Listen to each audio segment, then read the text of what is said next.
Hi అండి. వీళ్ళైతే ఏం మాట్లాడుకుంటున్నారో నేనైతే మీకు చెప్తాను వినండి. వీళ్ళు మాట్లాడుకునే మాటలు ఏంటంటే, ఈ ఎండలు చాలా ఎక్కువగా ఉన్నాయి కదరా! ఈ ఎండల వల్ల చెమట చాలా ఎక్కువ పట్టేస్తుంది.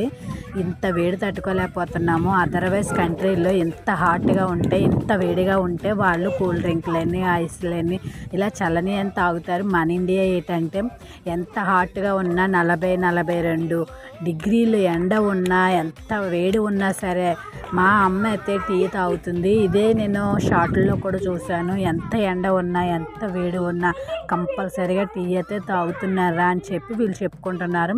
అందులో మధ్యలో ఉన్నవాడైతే అంటాడు, నేను ఈరోజు కాఫీ టేస్ట్ చేశానురా చాలా బాగుంది అని అంటే, మా పెద్ద అబ్బాయి అంటాడు రిత్విక్, మా తమ్ముడైతే వేడి వేడి పాలైతే అస్సలు ఆపకుండా పొద్దున్నే తాగేస్తాడు. ఎంత వేడిగా తాగుతాడు అంటే అంత వేడిగా తాగుతాడని అయితే చెప్పుకుంటున్నారు. వీళ్ళు టీ కాఫీలు తాగొచ్చా తాగకూడదు అనే దానికన్నా